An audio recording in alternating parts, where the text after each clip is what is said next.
श्री शिव महापुराण रुद्र संहिता युद्धखंड अथाष्ट पंचाशत्तमोध्याय। काशी के व्याघ्रेश्वर लिंग महात्मा के संदर्भ में दैत्य दुंदुभेड़ निर्ह्राद के वध की कथा। सनत कुमार वाच शृणु व्यास प्रवक्ष्यामि चरितं शशिमौलिनः यथा दुन्दुभेर्निर्ह्रादं वधेतीत्यं हरः।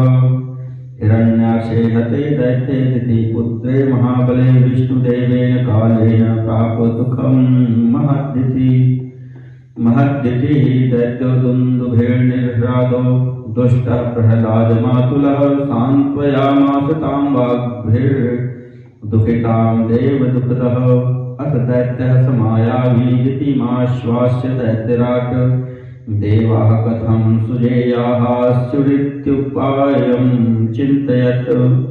सनत कुमार बोले, हे व्यास जी सुनिए, मैं शिव जी के चरित्र को कहता हूँ। जिस प्रकार महादेव ने दुन्दुभेड़ निर्ह्राद नामक दैत्य को मारा, समय पाकर विष्णुदेव के द्वारा दिति के पुत्र महाबली दैत्य हिरण्याक्ष के मारे जाने पर दिति बड़े दुख को प्राप्त हुई। तब प्रहलाद के मामा दुन्दुभेड़ निर्ह्राद नामक देव दुखदाई दुष्ट दैत्य ने उस दुखित दिति को आश्वासन योग्य वाक्यों से धीरज बंधाया। इसके बाद वह मायावी दैत्यराज दिति को आश्वासन देकर देवताओं को किस प्रकार जीता जाए ऐसा उपाय सोचने लगा। देवैष घातितो वीरो हिरण्याक्षो महासुरः विष्णुना च सह भ्राता सच्छलैर्दैत्यभैरभिः। दैत्यों के शत्रु देवताओं ने विष्णु के द्वारा कपट पूर्वक भाई सहित महान असुरवीर हिरण्याक्ष को मरवा दिया। किं बलाश किमाहारा किमाधारा हि निर्जराः मया कथं सुजेयाः सुरित्युपायं चिन्तयत्। विचार्य बहुशो दैत्यस्तत्त्वं विज्ञाय निश्चितम् अवश्यमग्रजन्मानो हेतवोऽत्र विचारतः। ब्राह्मणान् हन्तुमसकृदन् वधावत वै ततः दैत्यो दुन्दुभेर्निर्ह्रादो देववैरी महाखलः। देवताओं का बल क्या है, इसका आहार क्या है, इसका आधार क्या है और वे मेरे द्वारा किस प्रकार जीते जा सकते हैं, ऐसा उपाय वह सोचने लगा। इस प्रकार अनेक बार विचार कर निश्चित तत्व को जानकर उस दैत्य ने निष्कर्ष निकाला कि इस विषय में विचार से ब्राह्मण ही कारण है। तब देवताओं का शत्रु महादुष्ट दैत्य दुन्दुभेड़ निर्ह्राद बारंबार ब्राह्मणों को मारने के लिए दौड़ा।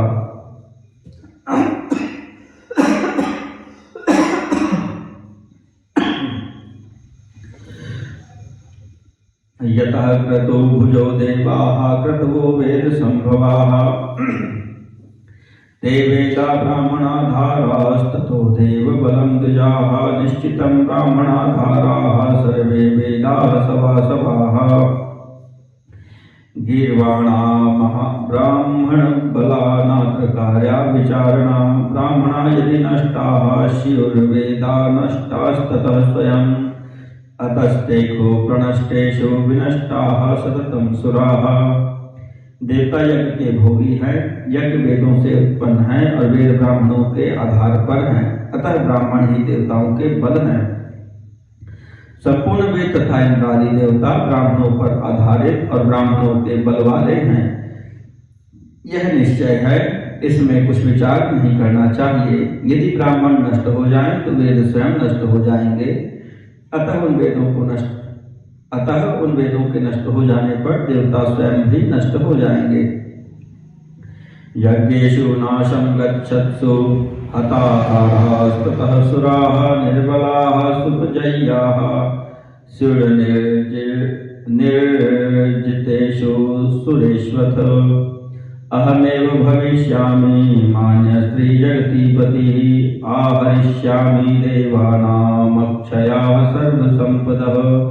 निर्वेक्ष्यामि सुखान्नेव राज्ये निहत्य कण्टके इति निश्चित्य दुर्बुद्धिः पुनश्चिन्ततीतवाङ्खलः। द्विजाः क्व सन्ति भूयांसो ब्रह्मतेजोति ब्रह्मिता श्रुत्यध्ययन संपन्नास्तपोबल समन्विताः भूयसां ब्राह्मणानां तु स्थानं वाराणसी खलु तदा तामादावुपसंहृत्य यायां तीर्थान्तरं ततः यत्र यत्र हि तीर्थेषु यत्र यात्राश्रमेषु च सन्ति सर्वे गृहजन्मानस्ते मायाद्याः समन्ततः। यज्ञों का नाश हो जाने पर देवता भोजन से रहित होकर निर्बल हो जाने से सुगमता से जीते जाएंगे और इसके बाद देवताओं के पराजित हो जाने पर मैं भी तीनों लोकों में माननीय हो जाऊंगा। देवताओं की अक्षय संपत्तियों का हरण कर लूंगा और निष्कंटक राज्य में सुख भोगूंगा। इस प्रकार निश्चय कर वह दुर्बुद्धि खल फिर विचार करने लगा कि ब्रह्म तेज से युक्त वेदों का अध्ययन करने वाले और तप तथा बल से पूर्ण अधिक ब्राह्मण कहाँ हैं। बहुत से ब्राह्मणों का स्थान निश्चय ही काशीपुरी है। सर्वप्रथम उस नगरी को ही जीतकर फिर दूसरे तीर्थों में जाऊंगा। जिन जिन तीर्थों में तथा जिन जिन आश्रमों में जो ब्राह्मण हैं उन सब का भक्षण कर जाऊंगा। इति दुन्दुभिर्निर्रादो मतिं कृत्वा कुलोचितां प्राप्यापि काशीं दुर्वृत्तो मायावी न्यवधीत द्विजान् समितकुशान् समादातुं यत्र यान्ति द्विजोत्तमाः अरण्ये तत्र तान् सर्वान् भक्षयति दुर्मतिः। यथा कोऽपि वेत्येवं तथा छन्नो भवत् पुनः वने वने चरो भूत्वा यादो रूपो जलाशये अदृश्यरूपी मायावी देवानामप्यगोचरः दिवाध्यानपरस्तिष्ठेन् मुनिमध्यगः प्रवेशमुटजानां च निर्गमं हि विलोकयन् यामिन्यां व्याघ्ररूपेण भक्षयद् ब्राह्मणान् बहून् निःशङ्कं भक्षयत्येवं न त्यजत्यपि कीशकम् इत्थं निपातितास्तेन विप्रादुष्टेन भूरिशः। ऐसा अपने कुल के योग विचार कर वह दुराचारी तथा मायावी दुन्दुभिर निर्राद काशी में आकर ब्राह्मणों को मारने लगा। समिधा तथा कुशाओं को लाने के लिए ब्राह्मण जिस वन में जाते थे वहीं पर दुष्टात्मा उन सभी का भक्षण कर लेता था। जिस प्रकार उसे कोई न जाने इस प्रकार वह वन में वनेचर होकर तथा जलाशय में जल जंतु रूप होकर छिपा रहता था। इसी प्रकार अदृश्य रूप वाला वह मायावी देवगणों से भी अगोचर होकर दिन में मुनियों के मध्य मुनि होकर ध्यान में तत्पर रहता था। पर्णशालाओं के प्रवेश तथा निर्गम को देखता हुआ वह दैत्य रात्रि में व्याघ्र रूप से बहुत से ब्राह्मणों का भक्षण करता था। वह निशंक होकर ऐसा भक्षण करता कि अस्थि तक को नहीं छोड़ता था। इस प्रकार उस दुष्ट ने बहुत से ब्राह्मणों को मार डाला। एकदा शिवरात्रौ तु भक्तस्त्वेको निजोटजे सर्पयां देवदेवस्य कृत्वा ध्यानस्थितो भवत्। एक समय शिवरात्रि में एक शिव भक्त अपने उटज में देवों के देव शिव की पूजा करने के ध्यान में लीन हुआ। सचा दुन्दुभिर्निर्गादो दैत्येन्द्रो बलदर्पितः व्याघ्ररूपं समास्थाय तमादातुं मतिं दधे तं भक्तं ध्यानमापन्नं दृढचित्तं शिवेक्षणे कृतास्त्रमन्त्रविन्यासं तं क्रान्तुं शकन्न सः। तब उस दैत्येंद्र दुन्दुभिर्निर्राद ने बल से दर्पित होकर व्याघ्र का रूप धारण कर उसे भक्षण करने की इच्छा की। तब ध्यान करते हुए शिव जी के अवलोकन में दृढ़चित्त होकर अस्त्र मंत्रों का विन्यास करने वाले उस भक्त को भक्षण करने में वह समर्थ न हुआ। अत सर्वगतः शंभुर्ज्ञात्वा तस्याशयं हरः दैत्यस्य दुष्टरूपस्य वधाय विदधे धियम् यावद्दातिसति व्याघ्रस्तावदाविर्भूद्धरः जगद्रक्षामणिस्प्रक्ष्यो भक्तरक्षणदक्षधीः रुद्रमायान्तमालोक्य तद्भक्तार्चित्तलिङ्गतः दैत्यस्तेनैव रूपेण बभ्रधे भूधमुपमः। सर्वव्यापी शिव ने उसके आशय को जानकर उस दुष्ट रूप दैत्य का वध करने की इच्छा की। जब उसने व्याघ्र रूप से भक्त ब्राह्मण को ग्रहण करना चाहा, तभी संसार की रक्षा रूप मणि 3 नेत्रों वाले तथा भक्तों की रक्षा करने में प्रवीण बुद्धि वाले शिव जी प्रकट हुए।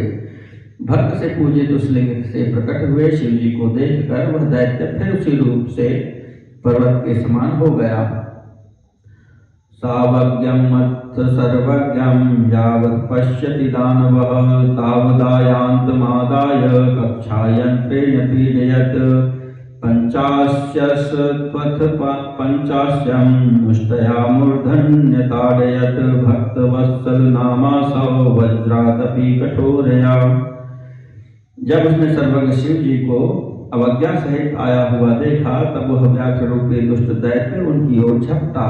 इतने में ही उसे पकड़कर भगवान ने अपनी कांख में दबा लिया तथा भक्तवत्सल शिव जी ने वज्र से भी अति कठोर मुष्टि से उस व्याघ्र के सिर पर प्रहार किया। सतेन मुष्टिघातेन कक्षा निष्पेषणेन च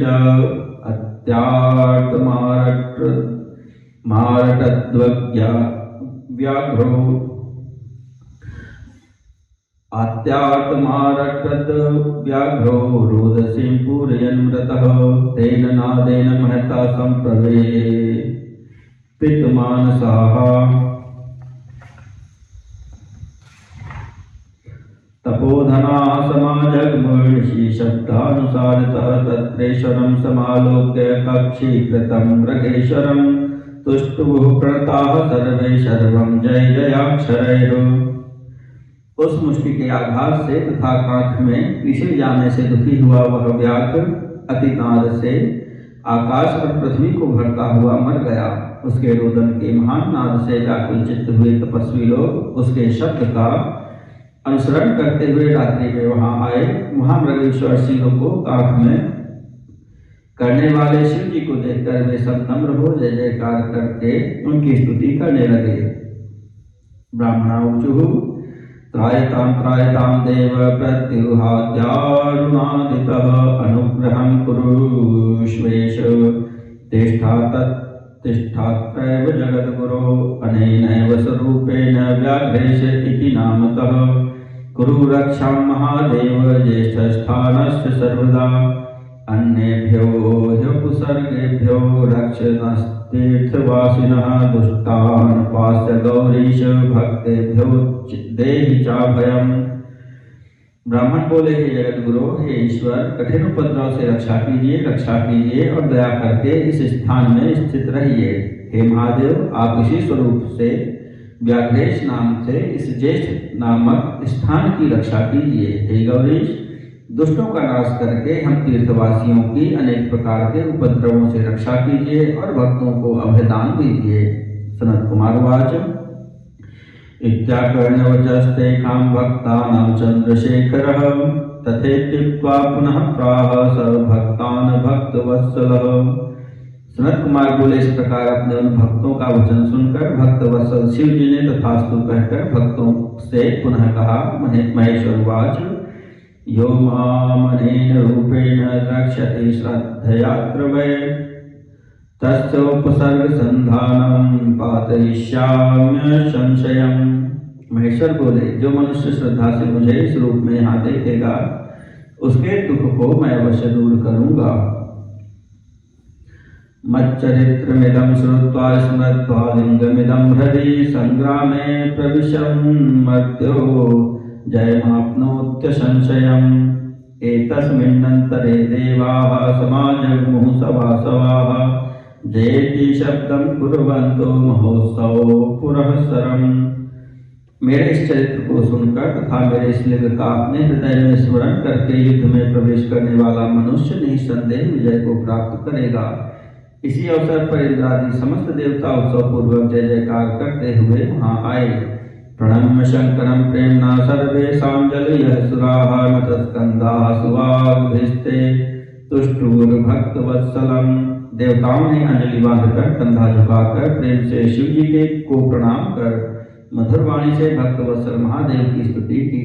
देवाऊचुः जय शंकर देवेश प्रणतार्तित हर प्रभो एतद्दुन्दुभिर्निरराधवधात त्राता वयं सुराः सदा रक्षा प्रकर्तव्या भक्तानां भक्तवत्सल वद्या खलाश देवेश त्वया सर्वेश्वर प्रभो। देवगण बोले, हे देवों के स्वामी, हे प्रभो, हे प्रणतों का दुख हरने वाले, आपने इस दुंदुभि निर्हराद के वर से हम सब देवगणों की रक्षा की। हे भक्तवत्सल, हे देवेश, हे सर्वेश्वर, हे प्रभु, आपको सदा भक्तों की रक्षा करनी चाहिए तथा दुष्टों का वध करना चाहिए। इत्याकर्णवचस्ते कामसुराणां परमेश्वरः तथेत्युक्त्वा प्रसन्नात्मा तस्मिन् लिंगे लयं ययौ। स विस्मयास्ततो देवाः स्वं स्वं धाम ययुर्मुदा तेऽपि विप्रा महाहर्षात् पुनर्याता यथागतम्। उन देवताओं का यह वचन सुनकर परमेश्वर ने ऐसा ही होगा यह कहकर प्रसन्न हो उस लिंग में प्रवेश किया। तब विस्मित हुए देवता अपने अपने धाम को चले गए तथा ब्राह्मण भी बड़े हर्ष के साथ यथेष्ट स्थान को चले गए। इदं चरित्रं परमं व्याघ्रेश्वर समद्भुतम्। इदं चरित्रं परमं व्याघ्रेश्वर समुद्भवं शृणुयात् श्रावयेद्वापि पठेद्वा पाठयेत् तथा सर्वान् कामान् वाप्नोति नरः स्वमनसेप्सितान् परत्र लभते मोक्षं सर्वदुख विवर्जितः। जो मनुष्य व्याघ्रेश्वर संबंधी चरित्र को सुनता है अथवा सुनाता है, पढ़ता है अथवा पढ़ाता है, वह संपूर्ण मनोवांछित कामनाओं को प्राप्त कर लेता है तथा सभी दुखों से रहित होता हुआ मोक्ष को प्राप्त करता है। इदमाख्यानं तुलं शिवलीलामृताक्षरं स्वर्गं यशश्च मायुष्यं पुत्रपौत्र प्रवर्धनं परम भक्तिप्रदं धन्यं शिवप्रीतिकरं शिवं परम ज्ञानदं रम्यं विकारहरणं परम।